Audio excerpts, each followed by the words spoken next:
today, the name Vermeer instantly conjures an image of his girl with the pearl earring painting, known as the Mona Lisa of the North. The 17th century Dutch master's rendition of an ordinary girl, sublimely glancing at the viewer from a mysterious black background with a shining pearl upon her lobe, has become a universal icon in the canon of Dutch Golden Age artwork. Vermeer's career was devoted to exploring tender moments of everyday life, documenting the private interior spaces of both mind and environment that epitomized the age of Baroque genre works. Yet his mastery of pigment and light elevated the artist beyond the realm of his contemporaries, providing an inimitable glimpse into the lifestyle of his thriving historical era.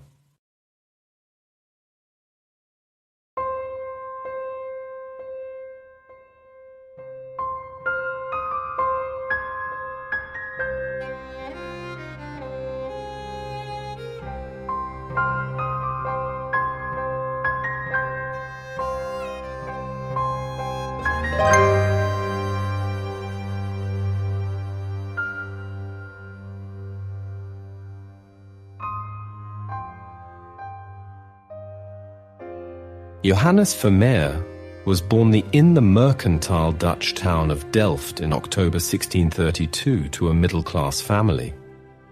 His father, Reinier Jansch, was a hard-working cloth weaver turned innkeeper and then art dealer. His mother, Digna Baltus, is thought to have been an illiterate housewife due to her ability to sign only an X in place of her name on her marriage certificate. Despite the painter's popularity during his life, criminality had been a factor in Vermeer's family history. In 1625, before the painter's birth, his father was convicted and acquitted of the manslaughter of a soldier following a brawl at an inn. It has been suggested that the acquittal was granted owing to the familiarity between the assailant and the master painter of the Guild of St. Luke. The painter's maternal grandfather was also arrested and imprisoned for counterfeiting.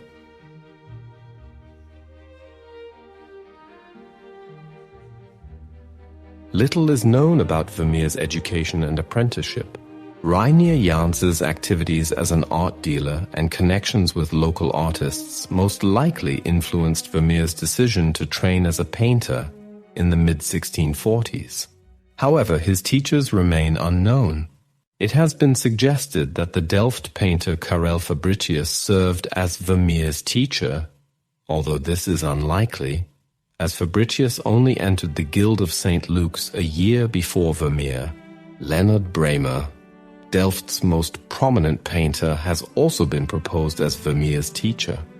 There is documentary evidence that the two artists knew each other, and that Bremer supported the young Vermeer. However, there is nothing that states that Bremer served as Vermeer's teacher.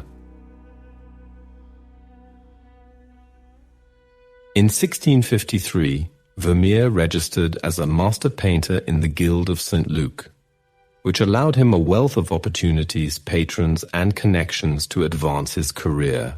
In the same year, Vermeer married Catharina Bolnes, the daughter of a well-to-do Catholic family in Delft. Despite both sets of parents being resistant to the marriage due to opposing Christian beliefs, the wedding went ahead after Vermeer's conversion to Catholicism. Perhaps in efforts to prove his devotion to his newfound religion and in-laws, Vermeer painted Christ in the house of Martha and Mary, 1654–55, his only known depiction of a biblical narrative. His marriage to Catharina allowed Vermeer to climb the social scale significantly, and it is thought that afterwards he even limited the contact he had with his family while living in the house of his formidable mother-in-law.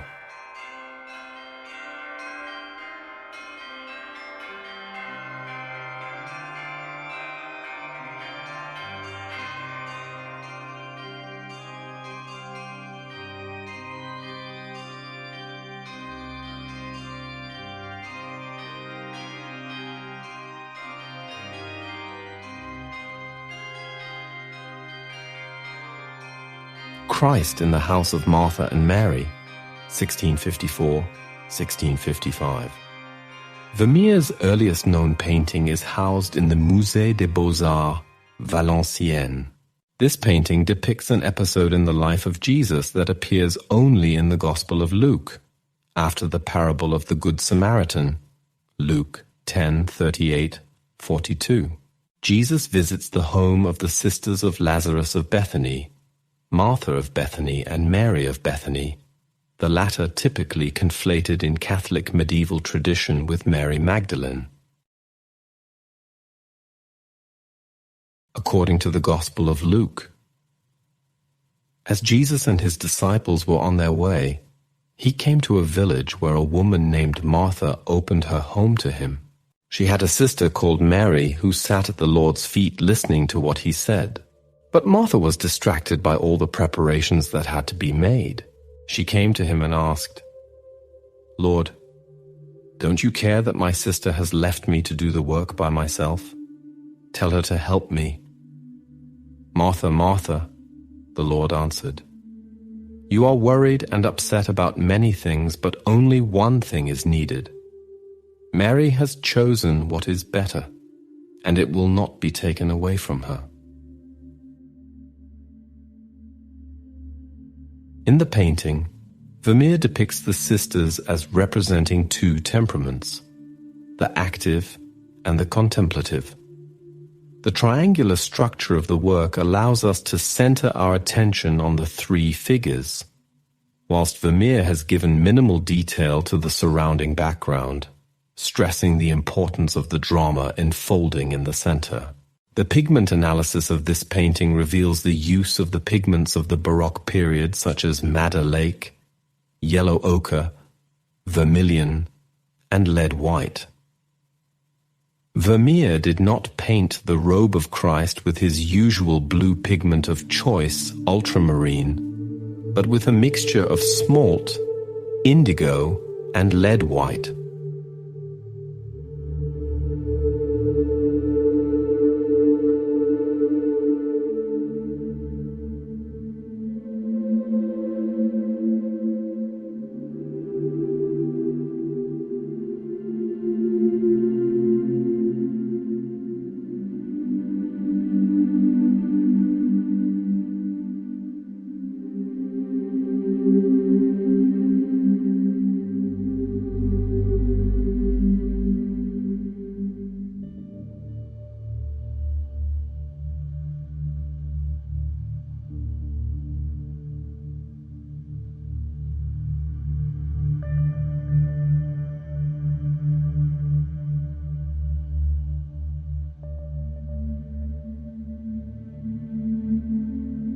Saint Praxedis, 1655. This is the second most recently discovered painting that has been attributed to Vermeer. In 1969, 2 signatures by Vermeer were found on the work, though some scholars still doubt the attribution. It is a copy of a painting with the same title by the Florentine artist Felice Ficciarelli. As with most biographical details of Vermeer's life, it remains unknown where and when Vermeer would have seen Ficciarelli's painting. The most obvious difference between the two is that there is no crucifix in the Ferrara work. It is Vermeer's only known close copy of another work. Saint Praxedis was a Roman virgin who was honored for caring for the bodies of Christian martyrs. Vermeer depicts the saint wringing blood from a cloth, having just cleaned the body of a martyr. The female figure in the background on the left is most likely the saint's sister, Saint Prudentiana. The painting's provenance before the mid-20th century is unknown. The collector Jacob Redder bought it at a minor auction house in New York in 1943. It first received significant attention as a possible Vermeer when being shown as a part of an exhibition of Florentine Baroque art at the Metropolitan Museum of Art in New York in 1969. The exhibition catalogue drew attention to the signature Mir 1655, and Michael Kitson, Reviewing the exhibition suggested it could be a genuine Vermeer on the basis of stylistic similarities to Diana and her companions. Following Rader's death, also in 1969, it was bought by the art dealer Spencer Samuels, who also believed it to be by Vermeer.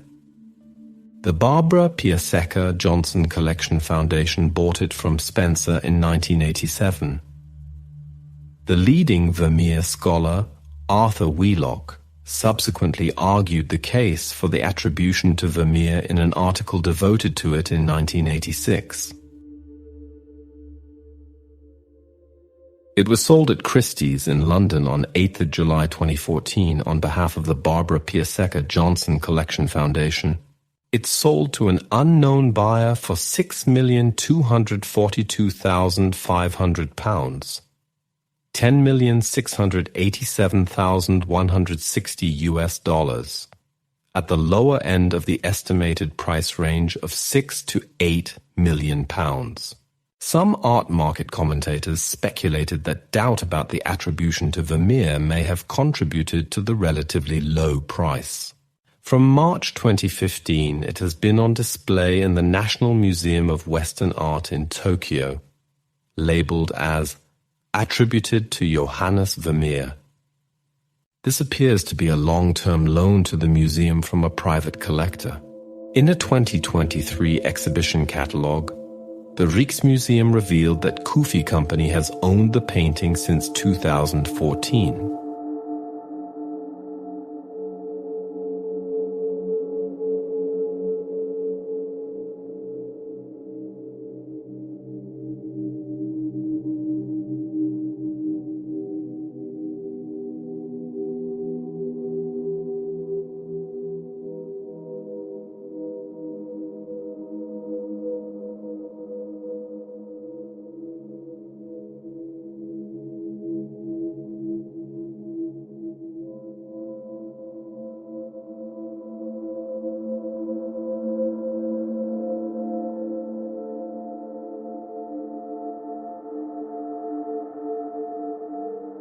Diana and Her Companions, completed by circa 1655 to 1656. This is the only known mythological painting by Vermeer, which is housed now at the Mauritshuis Museum in The Hague. Although the exact year is unknown, the work may be the earliest painting of the artist still extant, with some art historians placing it before Christ in the house of Martha and Mary, and some after. The painting's solemn mood is unusual for a scene depicting the goddess Diana, and the nymph washing the central figure's feet has captured the attention of critics and historians, both for her activity and contemporary clothing. Rather than directly illustrating one of the dramatic moments in well-known episodes from myths about Diana, the scene shows a woman and her attendants quietly at her toilette. The theme of a woman in a private, reflective moment would grow stronger in Vermeer's paintings as his career progressed. The painting depicts the Greek and Roman goddess Diana, Artemis in ancient Greece, with 4 of her companions. She wears a loose-fitting yellow dress with an animal skin sash and, on her head, a diadem with a symbol of the crescent moon. As she sits on a rock, a nymph washes her left foot. Another, behind Diana, sits with her partially bare back to the viewer, the most skin Vermeer shows on a figure in any of his extant paintings. A third nymph, sitting at Diana's left, holds her own left foot with her right hand. A fourth stands in the rear, somewhat apart from the rest of the group and facing them and the viewer at an angle, her eyes cast down, her fists in front of her. A dog sits in the lower left-hand corner near Diana, its back to the viewer as it faces the goddess, her attendants, and immediately in front of it, a thistle. Except for the woman whose face is completely turned away from the viewer, all of the other faces in the painting are to one degree or another in shadow, including that of the dog. None of the women look at each other. each seemingly absorbed in their own thoughts, a fact which contributes to the solemn mood of the piece. In 1999 to 2000, when the painting underwent restoration work and was cleaned, it was discovered that an area of blue sky in the upper right corner had been added in the 19th century. Numerous reproductions up to that time had included the blue sky. Restorers covered over the patch with foliage to approximate the original image. The canvas had also been trimmed, particularly on the right, where about 15 cm was removed.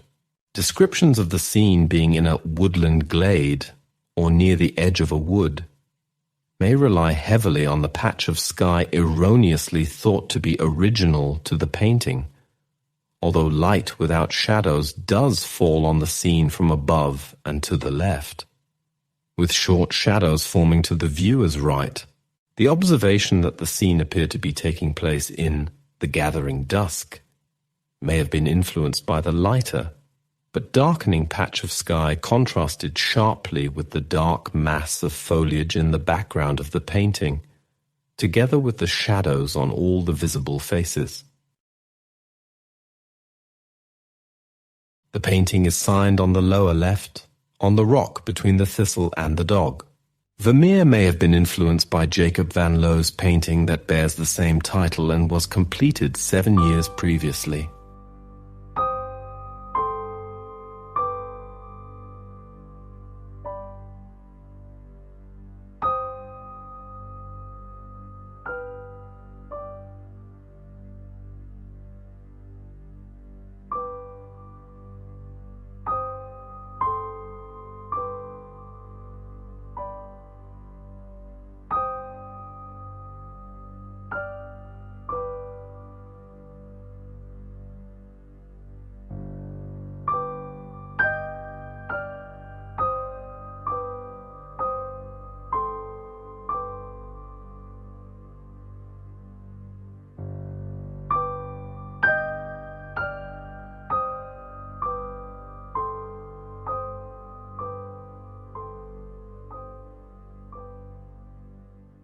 The Procuress.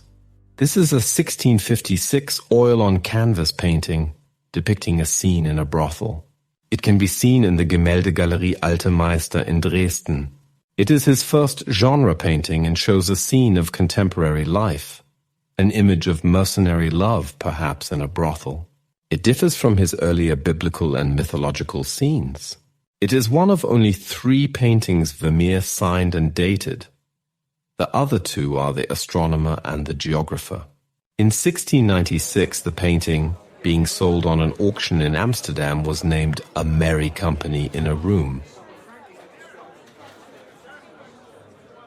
The woman in black, the leering coupler, in a nun's costume, could be the eponymous procuress, while the man to her right, wearing a black beret and a doublet with slashed sleeves, has been identified as a self-portrait of the artist. There is a resemblance with the painter in Vermeer's The Art of Painting. It seems Vermeer was influenced by earlier works on the same subject by Gerard ter Borch, and The Procuress, circa 1622, by Dirk van Baburen, which was owned by Vermeer's mother-in-law, Maria Thins, and hung in her home. Some critics thought the painting is atypical of Vermeer's style and expression because it lacks the typical light. Peter Swillens wrote in 1950 that if the work was by Vermeer at all, it showed the artist seeking and groping to find a suitable mode of expression. Eduard Trautschold wrote 10 years before that the temperament of the 24-year-old Vermeer fully emerges for the first time. The jug on the oriental rug is a piece of Westerwald pottery. The kelim thrown over a banister, probably produced in Ushak, covers a third of the painting and shows medallions and leaves. The instrument is probably a cittern. The dark coat with 5 buttons was added by Vermeer in a later stage. The man in the red jacket, a soldier, is fondling the young woman's breast and dropping a coin into her outstretched hand. According to Benjamin Binstock, this dark and gloomy painting could be understood as a psychological portrait of his adopted family and does not represent a didactic message. Binstock says Vermeer used his family as models. The procuress could be Vermeer's wife Katharina and the lewd soldier her brother Willem.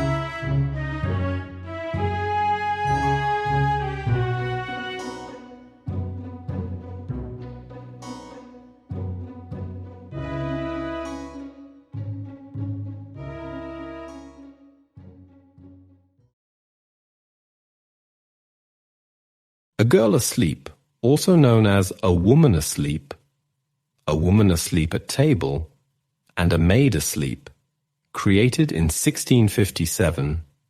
This work is housed in the Metropolitan Museum of Art in New York and may not be lent elsewhere under the terms of the donor's bequest. The painting depicts a young lady appearing to be asleep, whilst an empty wine glass, apparently having just been finished, is displayed on the table.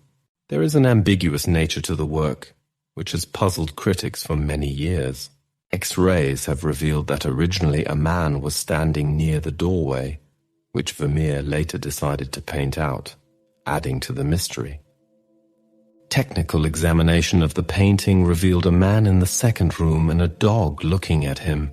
According to Liedtke, the presence of the dog would have alluded to the sort of impromptu relationships canine suitors strike up on the street. The man and the dog were replaced with a mirror on a far wall, suggesting how the experience of the senses quickly passes, and a chair left at an angle with a pillow on it, possibly signifying indolence, together with a hint of recent company. The idea that she was recently together with someone is reinforced by the wine pitcher, the glass on its side, and the possible presence of a knife and fork on the table.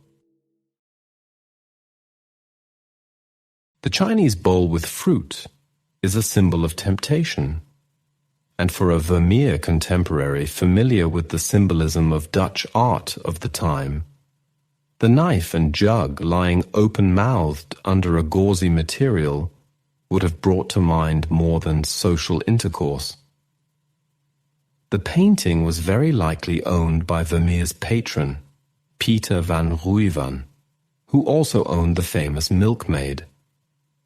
The painting was among the large collection of Vermeer works sold on May 16, 1696 from the estate of Jacob Discius, 1653-1695. It is widely believed the collection was originally owned by Discius's father-in-law, Pieter Klaas van Rooijen of Delft, as Vermeer's major patron, then passed down to Rooijen's daughter, 1655 to 1682, who would have left it to Discius. The work's history from that point is unknown until its ownership by John Waterloo Wilson in Paris after 1873. It was sold on March 14, 1881 in Paris, when the Sedlmayr Gallery in Paris bought it and sold it later that year to Rodolphe Kahn, also of Paris. Kahn owned the work until 1907. It was sold in 1908 through the Duvain brothers of London to Benjamin Altman, and it was exhibited in New York in 1909. Altman owned the work until 1913, when it passed into the hands of the Metropolitan Museum of Art as a bequest.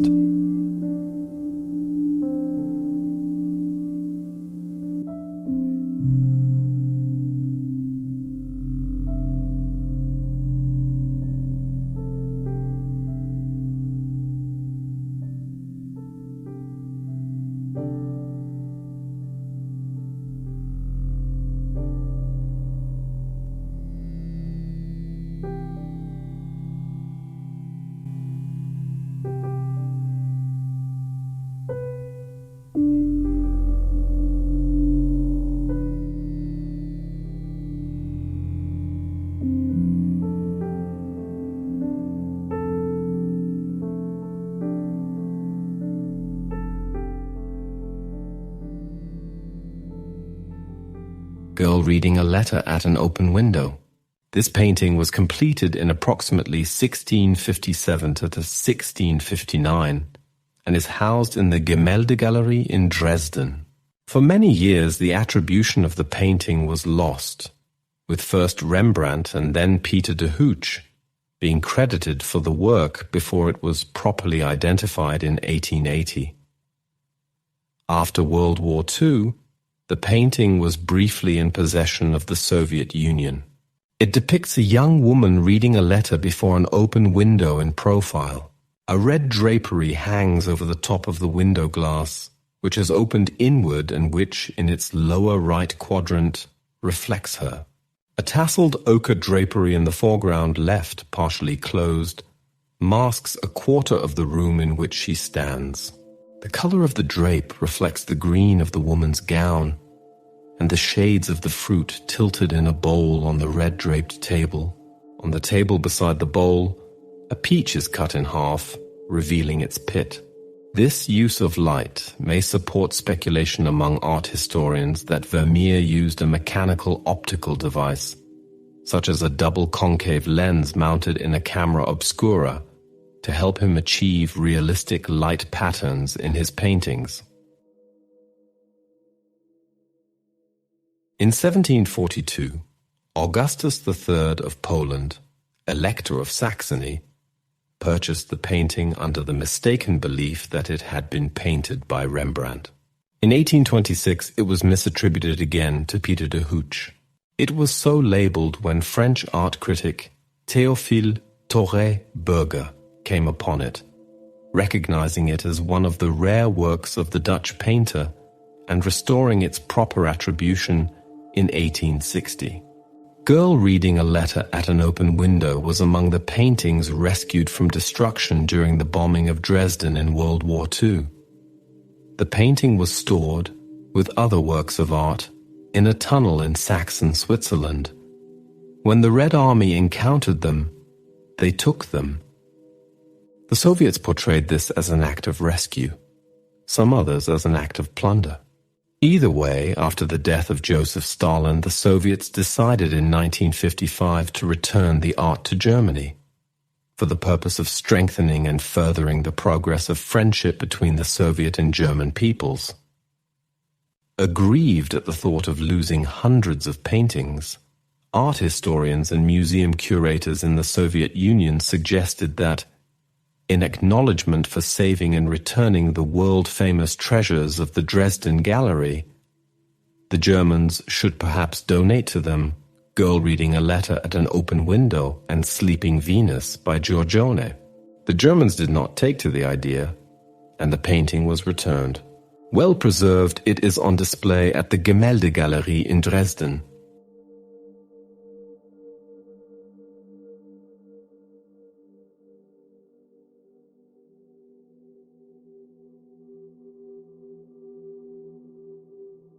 X-ray examination of the painting in the 21st century revealed an image on the wall behind the girl. Further work by conservator Christoph Schölzel in 2017 revealed that varnish on that part of the painting differed from the rest of the painting and was clearly applied after Vermeer died. In 2019, it was decided by the Staatliche Kunstsammlungen Dresden to restore the painting to its original composition by Vermeer. The painting of Cupid on the wall behind the girl resembles a painting from Vermeer's own collection of art, a painting by Cesar van Everdingen. The restoration provides an opportunity to reconsider the painting. The painting of Cupid on the wall may suggest that the girl is reading a love letter. Stefan Koja, director of the Gemäldegallery Alte Meister, Old Masters Picture Gallery, said in a statement that, beyond the superficially amorous context, it is a fundamental statement about the essence of true love.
Officer and Laughing Girl.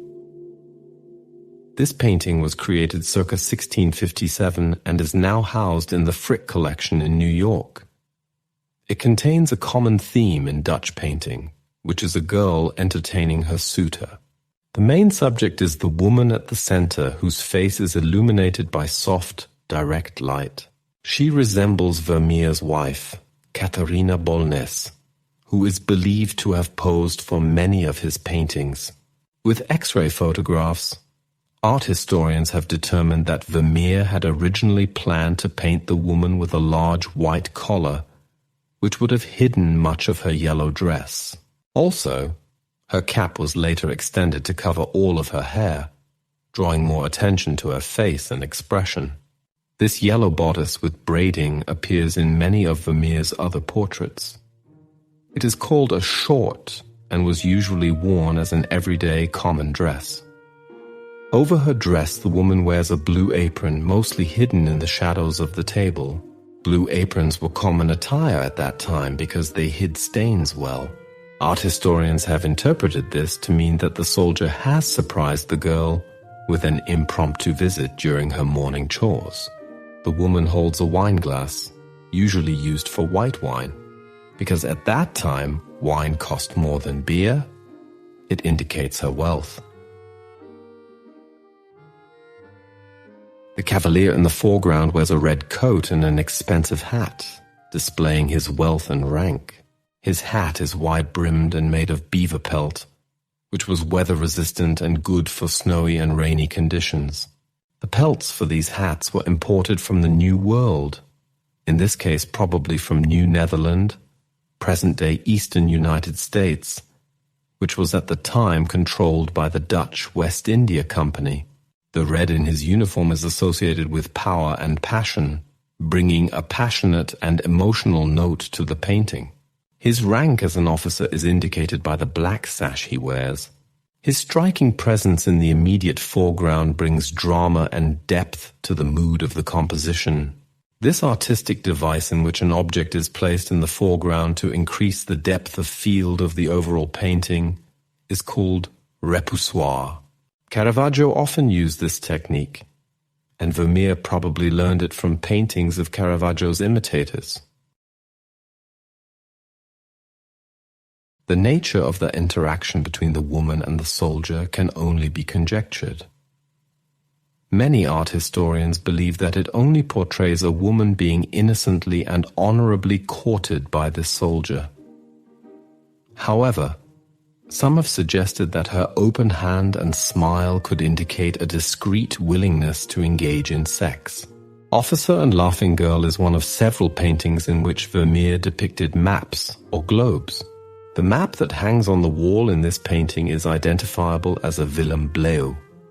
Balthazar Floris van Berken wrote a map of Holland and West Friesland, which Vermeer must have owned, as he used it in 3 of his paintings. Peter van der Krocht wrote that Vermeer's gift for realism is evidenced by the fact that the wall map, mounted on linen and wooden rods, is identifiable as Bleeuw's 1621 map. He captures all of its characteristic design, decoration, and geographic content. The window and lighting is characteristic of Vermeer's interior paintings, most likely because it is modeled after the room he painted in. This window is extremely similar to the window in The Girl Reading a Letter, An Open Window, and The Milkmaid. The glass in the window has many variations of color, showing Vermeer's precision in the details of this painting. Only bright light comes in from the window and no outside scene can be observed, as Vermeer never allows the viewer to see the outside world. Some art historians believe that Vermeer used a device called a camera obscura to help him create the perspective in his painting. Instead of using a mathematical formula or a vanishing point, Vermeer probably used this mechanical device to show him what the relative size of the people should be. A camera obscura is similar to a camera as it projects an image seen through the aperture into a dark chamber. There is no historical evidence that Vermeer used such a device, but the way he portrays perspective in many of his paintings, including Officer and Laughing Girl, suggests that he did.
Created circa 1658, this is one of Vermeer's most celebrated works, which is now housed in the Rijksmuseum in Amsterdam.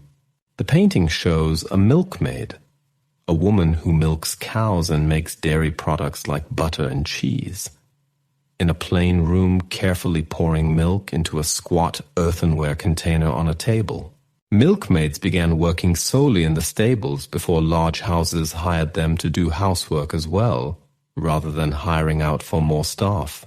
Also on the table in front of the milkmaid are various types of bread. She is a young, sturdily built woman wearing a crisp linen cap, a blue apron and work sleeves pushed up from thick forearms. A foot warmer is on the floor behind her, near Delft wall tiles depicting Cupid to the viewer's left, and a figure with a pole to the right. Intense light streams from the window on the left side of the canvas.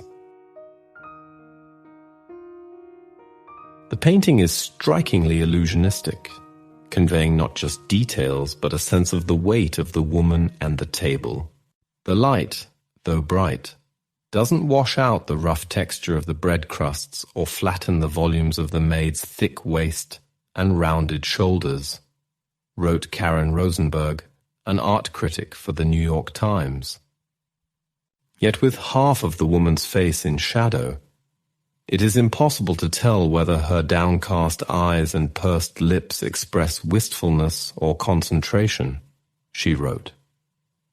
It's a little bit of a Mona Lisa effect in modern viewers' reactions to the painting, according to Walter Liedtke, curator of the Department of European Paintings at the Metropolitan Museum of Art, and organizer of 2 Vermeer exhibits.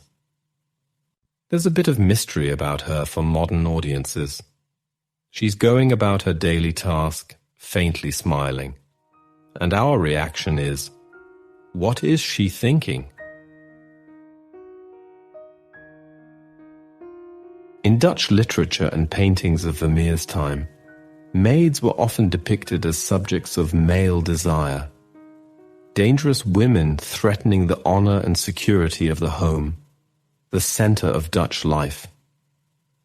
Although some contemporaries, such as Pieter de Hooch, had started to represent them in a more neutral way, as did Michael Sweerts. Vermeer's painting is one of the rare examples of a maid treated in an empathetic and dignified way. Vermeer's painting is even more understated, although the use of symbols remains.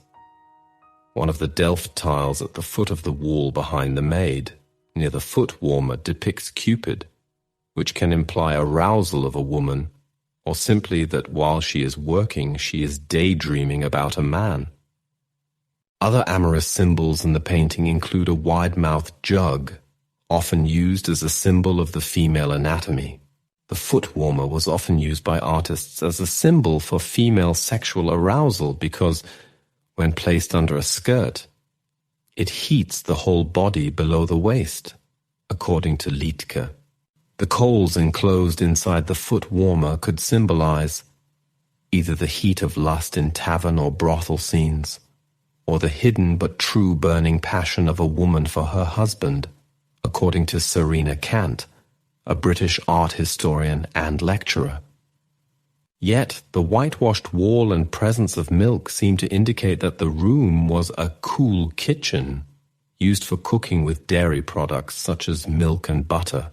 So the foot warmer would have a pragmatic purpose there. Since other Dutch paintings of the period indicate that foot warmers were used when seated, its presence in the picture may symbolize the standing woman's hard-working nature, according to Kant. The painting was first owned by Peter van Ruijven, Vermeer's main patron, who also owned works by Vermeer of attractive young women with themes of sexual desire. This painting has perhaps the most brilliant color scheme of his oeuvre. Already in the 18th century, English painter and critic Joshua Reynolds praised the work for its striking quality. One of the distinctions of Vermeer's palette, compared with his contemporaries, was his preference for the expensive natural ultramarine made from crushed lapis lazuli, where other painters typically used the much cheaper azurite. Along with the ultramarine, lead tin yellow is also a dominant color in an exceptionally luminous work, with a much less somber and conventional rendering of light than any of Vermeer's previous extant works. Depicting white walls was a challenge for artists in Vermeer's time, with his contemporaries using various forms of grey pigment. Here, the white walls reflect the daylight with different intensities, displaying the effects of uneven textures on the plastered surfaces. The artist here used white lead, umber, and charcoal black.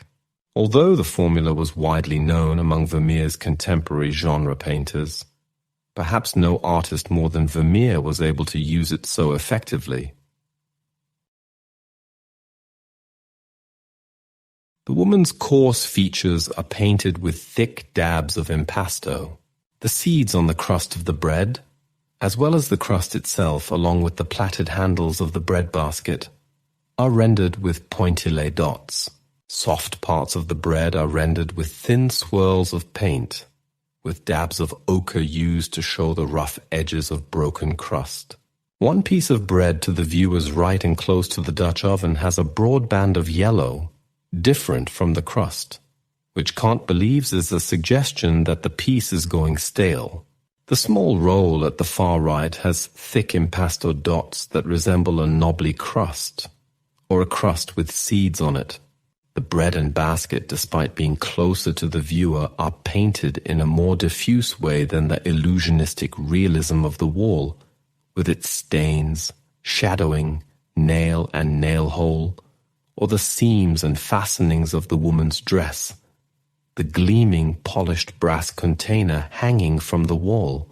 The panes of glass in the window are varied in a very realistic way, with a crack in one, fourth row from the bottom, far right, reflected on the wood of the window frame. Just below that pane, another has a scratch, indicated with a thin white line.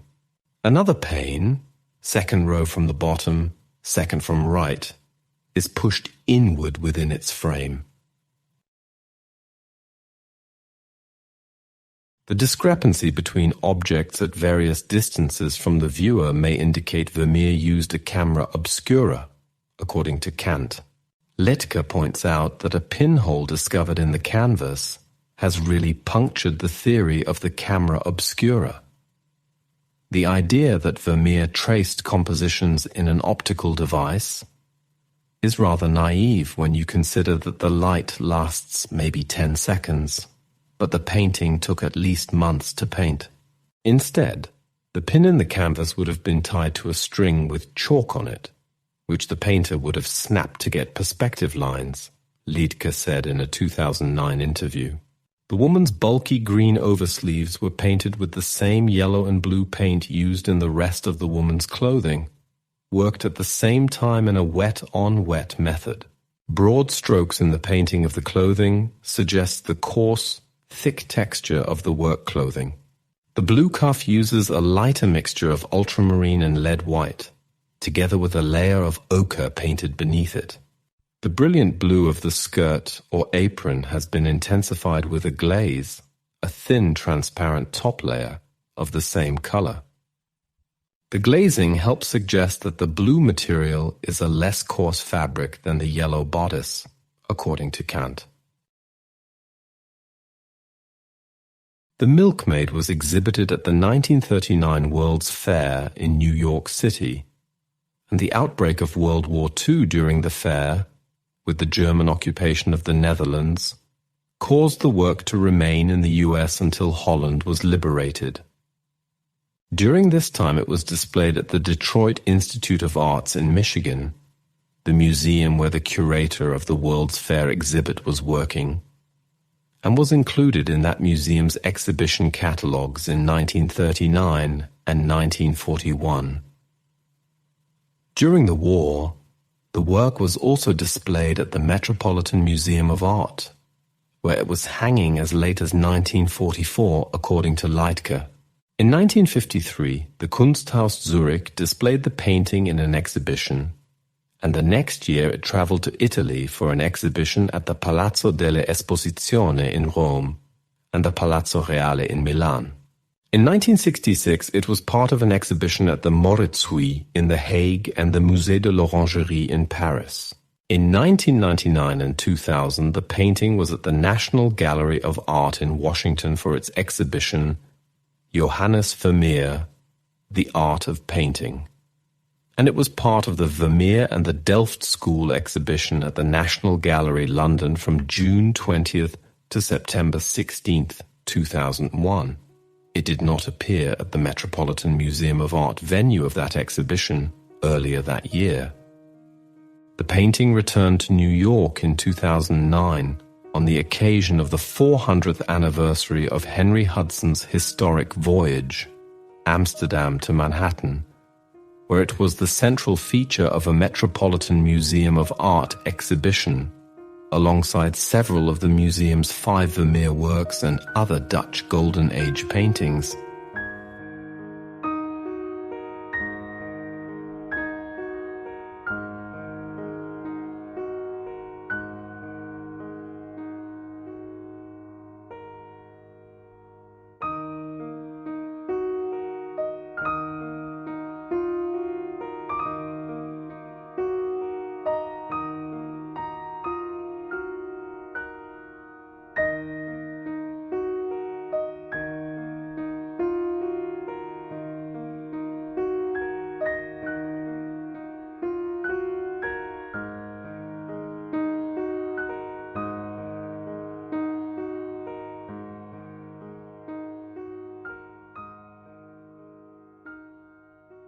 Vermeer's paintings from the 1650s demonstrate the influence of masters like Rembrandt and the Italian Caravaggio, which he would have known through the work of the Utrecht Caravaggisti painters such as Gerrit van Honthorst and Dirk van Baburen. However, over the course of the decade, Vermeer became increasingly interested in genre scenes. He was most likely influenced by Pieter de Hooch, a prominent Delft genre painter whose quiet domestic scenes feature figures within light-filled interiors and a sensitive rendering of texture, light, and shadow. His earlier genre paintings are marked by their tactility. They feature the extensive use of pointillés, small dots of paint, and thick impasto to render surfaces and the effects of light. The Glass of Wine. Vermeer was about 27 when he painted The Glass of Wine, and some critics believe it was his first fully mature work. The painting is housed in the Gemäldegalerie, Berlin, where it enjoys a popular reputation. It portrays a seated woman and a standing man drinking in an interior setting. It contains figures situated in a brightly lit and spacious interior, while its architectural space is highly defined. In addition, the work's figures are set in the middle ground rather than positioned in the foreground. The concept of figures drinking around a table and the portrayal of a woman drinking from a glass are taken directly from De Hooch's A Dutch Courtyard. However, Vermeer's work breaks away from the prototypes of De Hooch, as the interior is rendered in a far more elegant and higher class setting than the older master's works. The clothes of the figures, the patterned tablecloth, the gilded picture frame hanging on the back wall, and the coat of arms in the stained window glass all suggest a wealthier setting.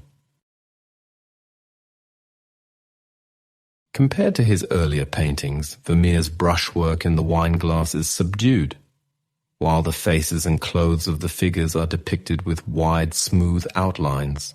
Only in the tapestry of the tablecloth and the window glass did the artist apply finely detailed, linear brush strokes.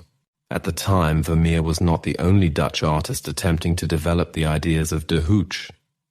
Contemporary paintings from Jan Steen, Gerard ter Borch, and Frans van Mieris the Elder also display a refined technique.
A Lady and Two Gentlemen.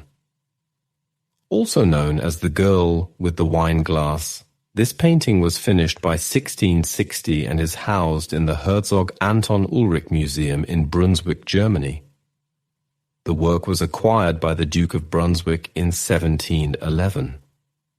The Duke's collection has been on display since 1754, making it the oldest gallery open to the public in Germany. The painting depicts two men, one appearing to be unlucky in love, while the other pays servile attention to the young woman. She is portrayed wearing a rich dress, contrasting with the questionable propriety of their exchange. Her face displays an ambiguous smile, poised between genuine pleasure and a plea for help. Her eyes lock directly on the viewer of the painting, adding to the mystery of the work.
View of Delft. Housed in a museum in The Hague, this monumental landscape painting is considered by some to be Vermeer's masterpiece. Completed circa 1661, it depicts the artist's hometown in realistic detail using pointillism to great effect.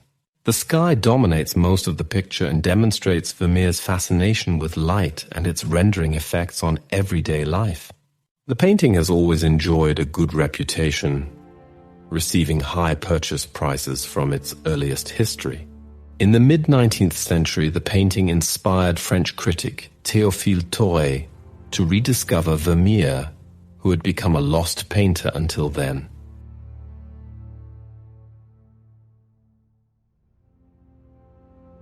A technical analysis shows that Vermeer used calcite, lead white, yellow ochre, natural ultramarine, and madder lake pigments. The landscape was painted from an elevated position to the southeast of Delft, possibly the upper floor of the Mechelen Tavern where the artist's studio was located. To the very right of the painting is a medieval brick building called the Rotterdam Gate, in front of which are two herring buses. It is one of two gates on Delft's south side, the other being the Schiedam Gate, shown in the middle of the composition. There is a bridge between the Rotterdam Gate and the Schiedam Gate, which has a clock on its roof. Behind the Schiedam Gate is a long red-roofed arsenal now known as the Ledger Museum. The buildings are reflected in the calm harbour of the river Schie, which was colloquially known as the Kolk Pond. On the lower left side of the painting, 5 people are waiting to board a passenger barge to take them to Rotterdam, Schiedam, or Delfshaven. The passenger barge was pulled by a horse and could hold up to 30 people. Vermeer painted his initials, VM, on the red interior of the barge. To the barge's right are 2 women talking to each other. Vermeer originally painted a third person next to them, but later changed his mind and painted him out.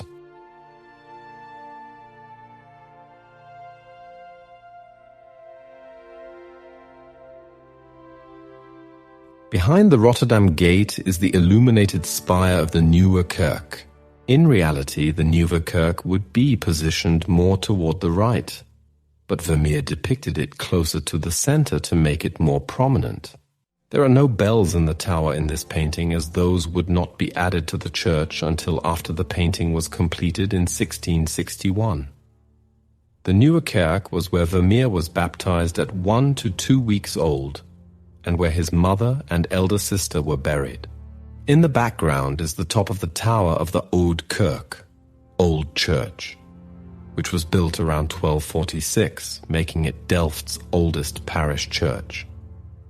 Vermeer is buried there. Peter Claeszoon van Ryven, a lover of architectural paintings, commissioned View of Delft along with The Little Street. Van Ryven was a native of Delft and only 8 years Vermeer's senior. He may have been introduced to Vermeer by his brother, Jan van Ryven, the notary who documented Vermeer's marriage to Catharina Bolnes. It is known for certain, however, that in 1657 van Ryven lent Vermeer 200 guilders. He left 500 guilders in his will for Vermeer and specifically worded the document so that Catharina Bolnes would not inherit the money. Vermeer was the only person named in the will who was not part of his or his wife's family. After Van Ryven's death, View of Delft was inherited by his daughter Magdalena. It was auctioned by her husband Jacob Decius on 16th of May 1696 for 200 guilders. This works out to about $21,000 in 2024. In the 18th century, it was owned by merchant Willem Philip Kops. After his death, it passed on to his wife, who in turn, after her death in 1820, passed it on to her daughter, Johanna Kops, who finally decided to auction it. The director of the Mauritshuis at the time, Johan Steengracht van Oostkapelle, instructed the minister not to bid on it as it would not fit in the cabinet. On the other hand, the director of the Rijksmuseum, Cornelius Apostul, urged the minister to ask the King William I for money to buy it. The painting was then sold to the Dutch government in 1822 by Simon Johannes Stienstra of Amsterdam for 2,900 guilders. However, the king had it exhibited in the new Dutch Royal Cabinet of Paintings established at the Mauritshuis in The Hague, and not in Amsterdam as expected. The reasons for this decision are not known. It is assumed that William I simply liked the painting, or that he saw the depiction of the Nieuwe Kerk as a reminder of his ancestors.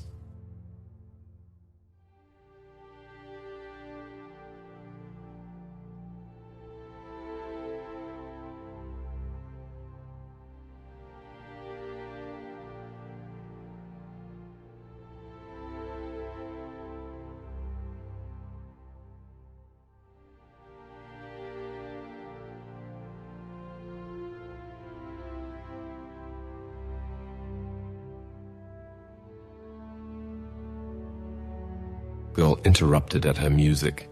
This painting is now part of the Frick collection in New York and was completed by 1661. It depicts a young woman who appears to have been interrupted in playing her music by a man looking down at the score. The quizzical look on the girl's face is ambiguous, as in many other depictions of young women in the artist's oeuvre.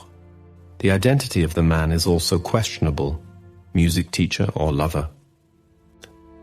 Adding to the mystique of the painting, it was painted in the Baroque style, probably between the years 1658 and 1659, using oil on canvas. In this painting, Vermeer depicts a woman at her music with a gentleman beside her. This painting shows the typical courtship during the 17th century in Europe. It also focuses on the importance of music when it comes to love. The room that they are shown in is one of higher class, most likely belonging to a person of haute bourgeoisie. The painting is very reminiscent of Vermeer's other works. The wine glass, discreetly shown on the table behind the songbook, is tied with both joyfulness and seduction. In the 17th century, it was popular to paint scenes that depicted feasts that included drinking, gaming, and playing music. Later on, these large gatherings became smaller and more exclusive, with 2 or 3 people shown. Drinking wine was also associated with love during this time period. You can see that the glass is full and untouched, which symbolizes the slow-moving relationship between the man and the woman. On the left side of the painting is a multi-paned window, from which the light source is provided for the scene. Vermeer used the same window design in 9 of his other works: The Music Lesson, The Girl with the Wine Glass, The Glass of Wine, Officer and Laughing Girl, Lady Writing a Letter with Her Maid, Woman with a Water Jug, Woman with a Lute, Woman Holding a Balance, and Woman with a Pearl Necklace. Some experts questioned whether this painting was by Vermeer.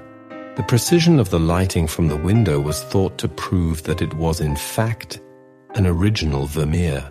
The chairs depicted in the painting are thought to have been from Spain.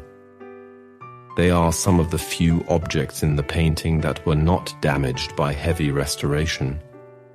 You can see the minute details, including the lion head carving, the brass studs, and the lozenge pattern that were all popular aspects of furniture during the time. The hazy painting in the background of the scene is of Cupid. The painting within a painting was discovered after its restoration in 1907. It had been covered up by a wall and a hanging violin. Several observations have been made about the Cupid painting and what it could have to do with the overall painting, including that Cupid may be warning the couple about the dangers of love, that Cupid's upraised hand was a symbol that you must only have one lover, that Cupid is holding up a blank card which represents love as a game, or shows that love is in the air. The reason for Vermeer including the miniature Cupid painting may never be revealed due to the painting's damaged condition. On the table sits a vase made of porcelain and silver, likely used for serving wine. One of the main centers for porcelain in the Netherlands was, and still is, Delft, although they had limited success in recreating Chinese porcelain. Love and music often went hand in hand in the 17th century, especially with the presence of a musical duet between a man and a woman. Playing music with one another was one of the few activities where young people of the opposite sex could socialize. The two in the painting were likely part of the haute bourgeoisie, which meant that they were worldly and educated when it came to music, and each likely had a personal collection of songbooks.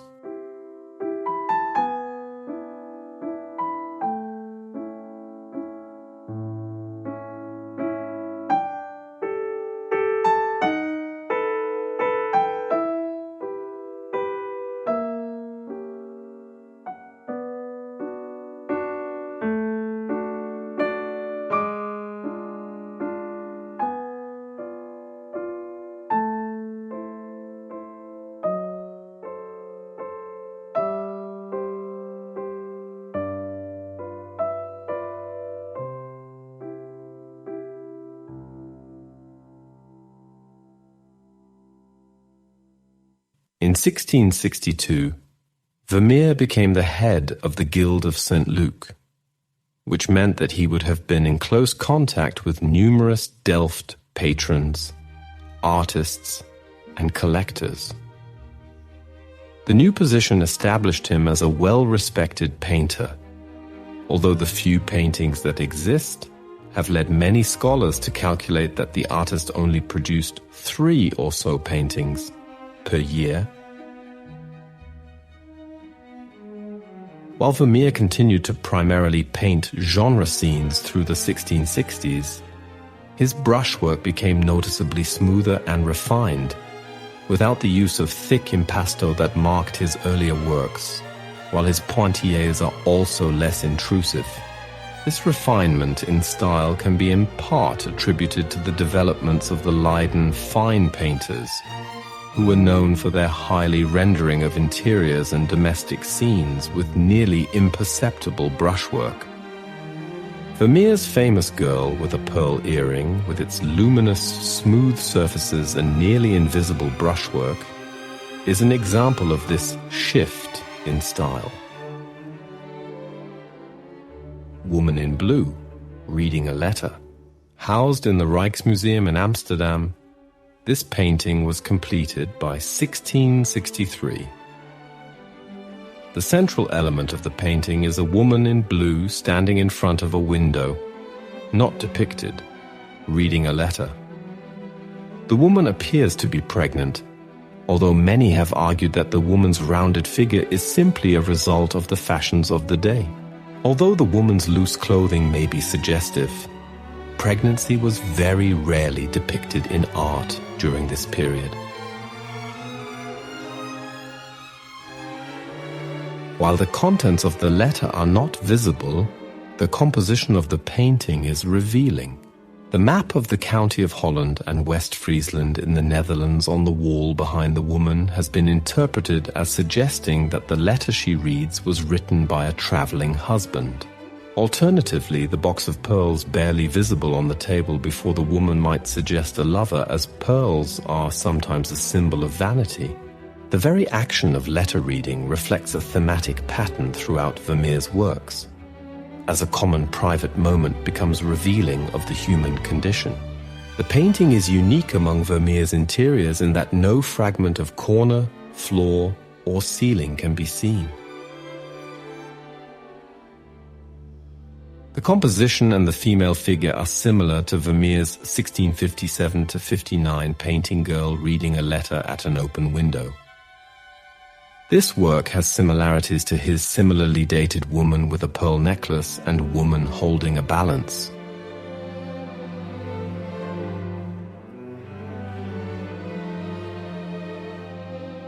The map, drawn by Balthasar Floris, van Berkenrode, was published in 1620 and reprinted by Willem Bleo in 1621. It also appears in Vermeer's Officer and Laughing Girl. The latter, however, shows a polychromatic map, while Woman Reading a Letter depicts a monochromatic print. That such a map really existed is proven by a monochromatic exemplar preserved in the collection of the Westfries Museum at Hoorn.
One day in 1663, while Vermeer was away from the house, his wife's absent and aggressive brother Willem returned and physically attacked the heavily pregnant Katharina, threatening to stab her with a pointed metal stick. The mother and unborn child were saved from the attack when the Vermeer's maidservant put herself between the siblings. According to court records, Willem was heard to shout, "She-devil," and "old popish swine" at Katharina and her mother Maria before being taken away and incarcerated until the end of his life. Interestingly, the traumatic violent episode didn't make its way into Vermeer's art. On the contrary, the calm that Vermeer was known to capture in paint reflects a world that he, himself, perhaps wished to inhabit.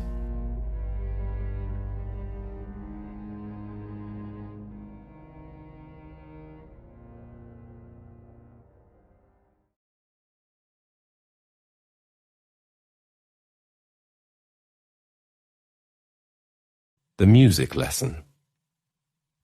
Completed by 1665, this painting now forms part of the royal collection in St. James's Palace, London, where it has remained since the reign of King George III.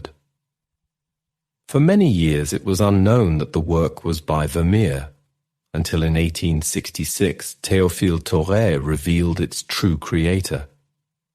The Music Lesson is a painting of a young female pupil receiving a music lesson from a man. The man's mouth is slightly agape, giving the impression that he is singing along with the music that the young girl is playing. This suggests that there is a relationship between the two figures and the idea of love and music being bridged together. This was a common theme among Netherlandish art in this time period. Vermeer consistently used the same objects within his paintings, such as the draped rug, the white water jug, various instruments, tiled floor and windows that convey light and shadows. This is one of few paintings produced by Vermeer which were kept in his home until his death in 1675, when his family was forced to sell them. It became a part of the royal collection, and it is currently on display in the picture gallery at Buckingham Palace in London.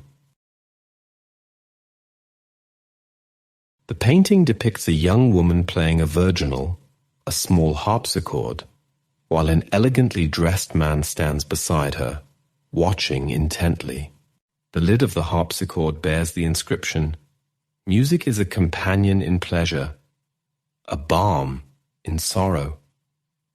Behind the woman, a large vial is seen on the floor, appearing to be in a vulnerable position if the lady was to step back. The piece is notable for its delineation of horizontal and diagonal lines and the complex structure they offer to the viewer. The picture was sold in May 1696 in Delft, part of the collection of Jacob de Sue, which included many Vermeers.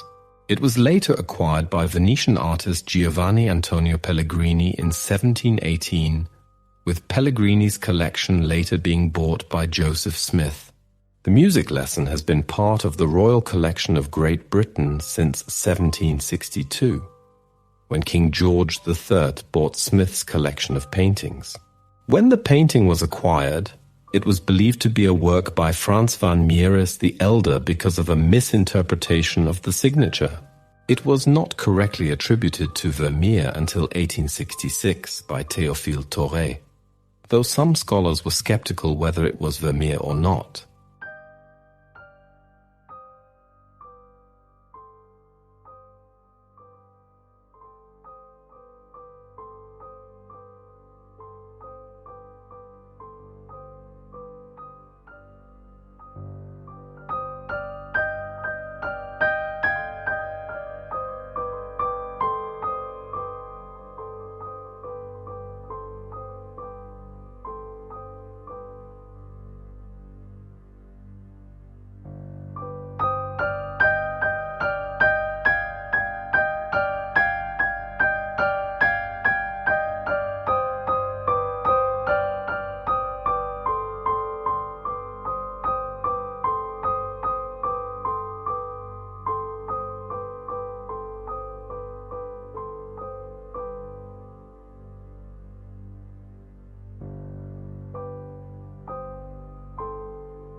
Woman Holding a Balance.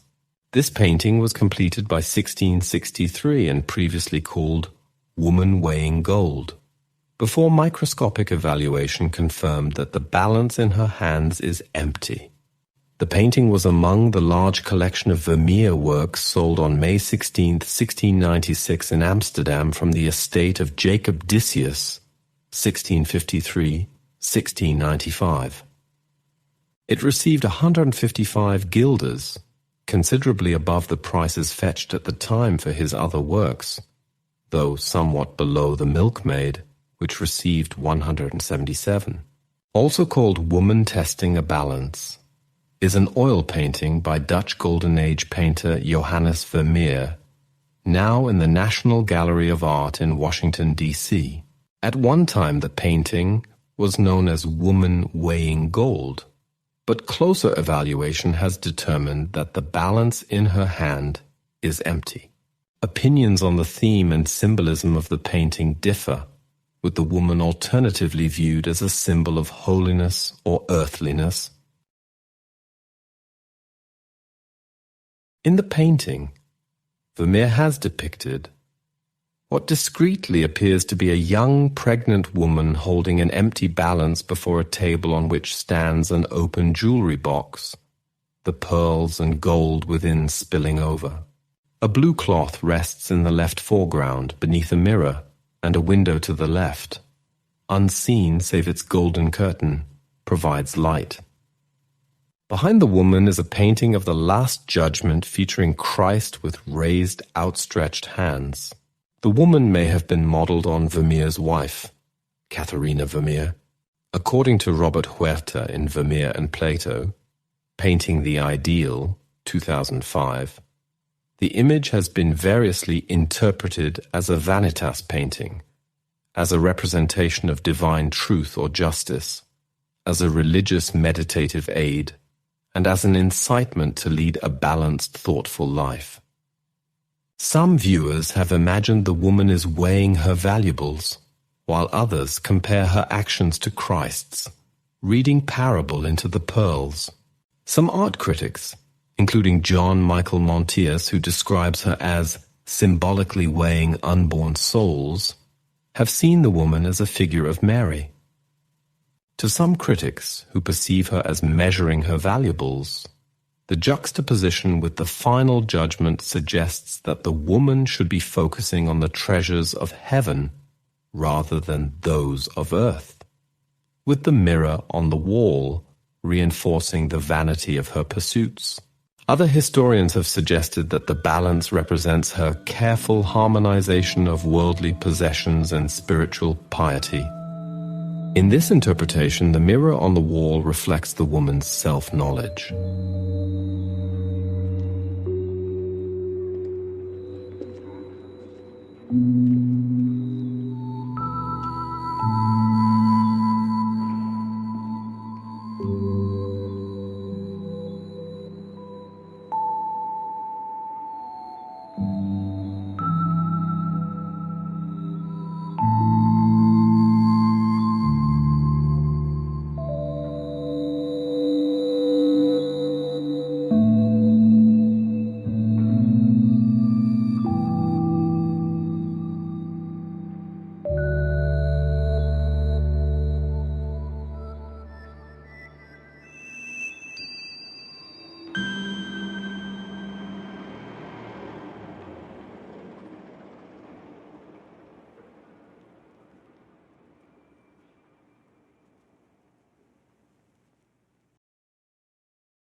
Woman with a Pearl Necklace. This painting was created between 1662 and 1665 and is now housed in the Gemäldegalerie Berlin.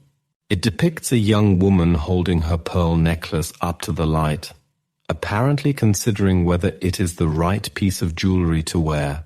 The woman is caught at the exact moment where she considers her own beauty.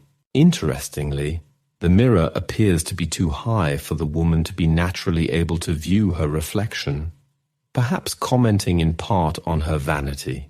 It is believed that this painting was originally kept in Vermeer's wife's bedroom, where it was recorded as being found following his death. Vermeer only kept 4 of his own paintings, which suggests that the sitter of this work was most likely his wife. Painted in 1664, this scene depicts a young Dutch woman looking left toward a window's light source. Dressed in a yellow fur-trimmed coat, this young woman most likely comes from an upper-class family. With Vermeer's distinctive style, it incorporates the color yellow, a draped curtain, framed pictures on the walls, a light source from the left, as well as domestic tools, and an expressive profile. For example, to the far left, a yellow drawn-back curtain is used. With a rich tone of lemon yellow to complete the woman's jacket, Vermeer is able to create a balance between the 2 ends of his painting. The window that the curtain would cover is very similar to that in his painting, Woman with a Water Jug. On that same side of the wall, Vermeer displays a framed mirror. The black frame is most likely made of ebony, which indicates wealth and status. The fact that Vermeer uses a mirror is also distinctive. Vermeer associated the sense of reflection to portray the woman with vanity or feminine power. Also due to Vermeer's interest in certain Greek muses, he used the mirror to portray duality. Other historians believe this mirror may indicate a Dutch theme of vanitas or the reminder of death. However, there is not a specific way historians can determine this. A large portion of the painting happened to be the white walls. This allows the painter to set a stage for his main subject, the young woman. Without any distraction on the wall behind her, the viewer can look more to the main figure's expression and actions. The young woman is definitely the most descriptive part of the piece. Like many of his other featured women, she is portrayed in a yellow, fur-trimmed morning coat.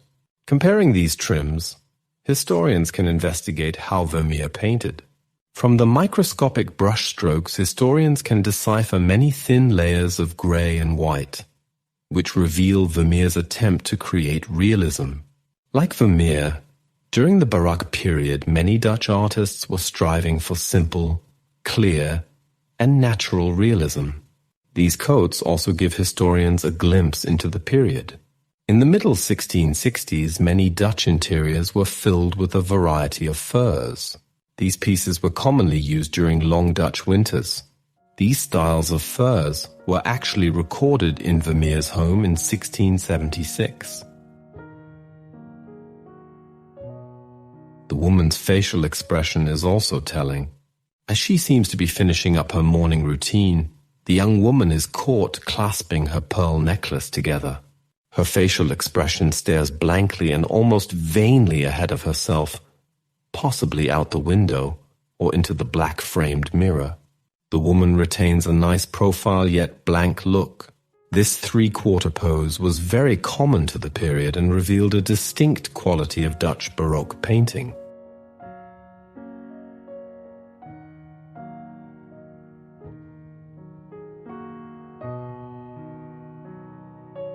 Another important aspect of Vermeer's woman with pearl necklace is the placement of the domestic tools on the table.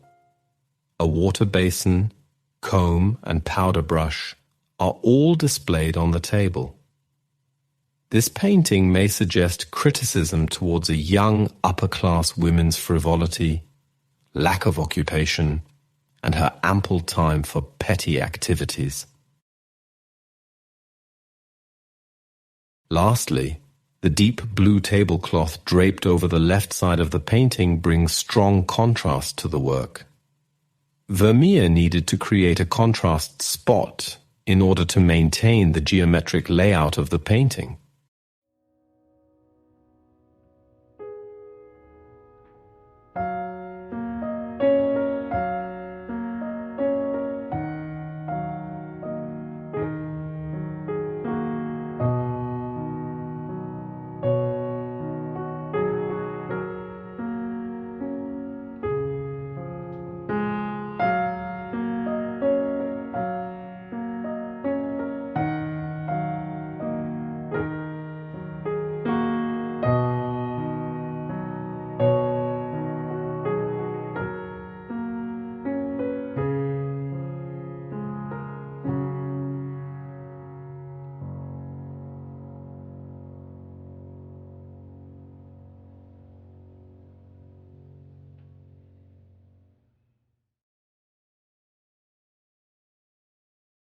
Woman with a Lute. Housed in the Metropolitan Museum of Art, New York, this painting was created circa 1663. The painting depicts a young woman wearing an ermine-trimmed jacket and enormous pearl earrings as she eagerly looks out a window, presumably expecting a male visitor. A musical courtship is suggested by the viola da gamba on the floor in the foreground, and by the flow of songbooks across the tabletop and onto the floor, according to the Metropolitan Museum of Art. The tuning of a lute was recognized by contemporary viewers as a symbol of the virtue of temperance. The canvas was almost certainly cut from the same bolt as that used for lady writing a letter with her maid. The work likely was painted shortly after Young Woman with a Water Pitcher, and it shares with that painting its framing of the figure within rectangular motifs. But the painting has more muted tones, reflecting a shift in that direction by Vermeer in the mid to late 1660s. At this time, Vermeer began using shadows and soft contours to further evoke an atmosphere of intimacy. The impression of spatial recession and atmosphere is somewhat diminished by darkening with age of the objects in the foreground and by abrasion of the paint surface, mostly in the same area. The painting was given to the museum in 1900 by a bequest of railroad industrialist Collis Potter Huntington.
Woman with a Water Jug. This painting was completed by 1662 and is housed in the Metropolitan Museum of Art, New York. This painting is one of a closely related group painted in the early to mid-1660s. As the artist was not using linear perspective and geometric order, and the light was his only source of emphasis. The work suggests that Vermeer was aware that light is composed of colors, and the effect of colors on one another. For instance, the blue drape is reflected as dark blue on the side of the metallic pitcher, and the red fabric modifies the gold hue of the basin's underside.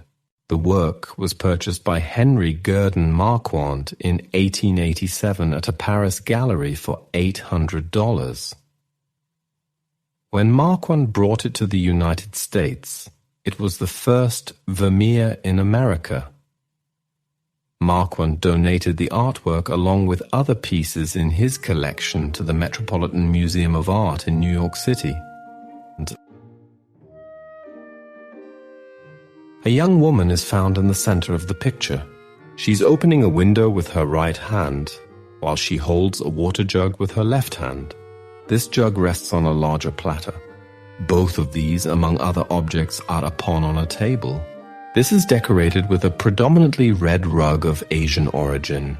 Behind the table stands a chair upon which lies a blue material. The woman gazes out the window. The clothing of the woman consists of a dark blue dress with a black and gold bodice. A white cloth serves as her headpiece. A map hangs in the background on the wall is by Huyck Allard and depicts the 17 provinces of the Netherlands.